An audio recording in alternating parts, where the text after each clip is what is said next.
Enjoy them, Bernt Peterson! These people that you're comparing yourself to, you don't really know very well. What that means is that you see their shiny outside, but you don't see the reality of their life. There's always people out there who are doing far better than you on pretty much anything you want to imagine. And if all you're doing is seeing yourself in their reflected light, let's say, then it's going to be pretty damn dismal. But it's not a good comparison because, well, first of all, there's danger in just comparing yourself to others, period, because they're not you. And God only knows what struggles they had to undertake to get to where they were, or what burdens they're currently carrying that you're not aware of.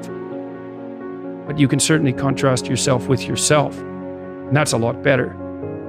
It is the only way. Well, it's also the only way of really measuring anything approximating proper improvement. You can actually tell when you're a little better than you were yesterday. Right. And you can actually do that. That's another thing that's so interesting about it, is that you can actually make yourself a little better in some way, pretty much, well, I don't know if it's at every moment, but you can certainly do it every day.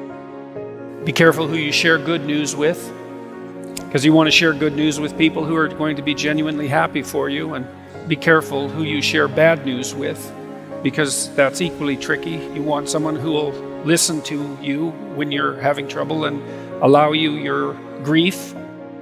Beauty calls people to their higher being, I would say, and to make friends with beauty is to introduce yourself very carefully to one of the mysteries of life that make it worth living. There's never been a better time for the majority of people to be alive, and the future, although we're vulnerable and terrible things can always happen to us, it's hard to make a case that the future doesn't look comparatively positive. We're becoming extremely technologically sophisticated, and the world is changing at an incredibly rapid rate, and the only way we're going to be able to manage that in a positive way is if each of us, or as many of us as possible, are capable of making wise and careful and truthful decisions. And if we do that, then maybe things can continue to improve.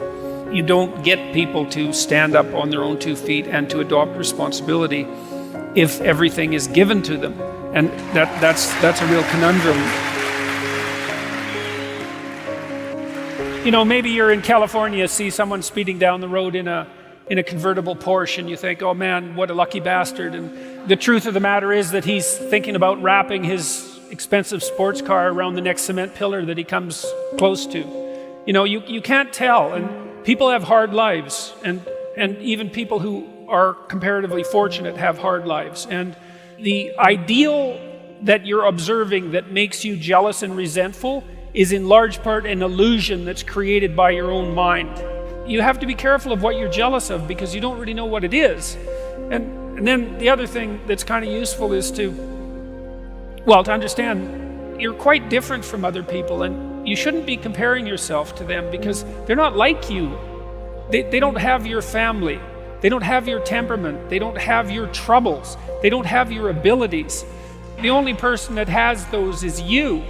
One of the rules, I think it's rule 4, is compare yourself to who you were yesterday and not to who someone else is today. And see, that's a game you can win. The possibility that you can make yourself slightly better on a continual basis is, I think that's something that's accessible to everyone. I think that's equivalent to leading a virtuous life. And there is something to be said for virtue and truth. You know, and that is one thing. Another thing that I've noticed about people who've been phenomenally successful is that they really do everything they can to live a truthful life. And you can get a bloody long ways by being honest. You got to know that there are differences in intelligence. It's really important. If you go into a job and you're not smart enough for that job, you're going to have one bloody miserable time. And you're going to make life wretched for the people around you because you won't be able to handle the position. But what you really want to do, as far as I can tell, if you want to maximize your chances for both success and let's say well-being, is you want to find a strata of occupation in which you would have an intelligence that would put you in the upper quartile. That's perfect. Then you're a big fish in a small pond. And you don't want to be the stupidest guy in the room. It's a bloody rough place to be. So, and you probably don't want to be the smartest guy in the room either, because what that probably means is you should be in a different room. If you want to be the best at what you're doing, bar none, then having an IQ of above 145 is a necessity, and maybe you're pushing 160 in some situations, and maybe that's making you one person in 10,000 or even one person in 100,000.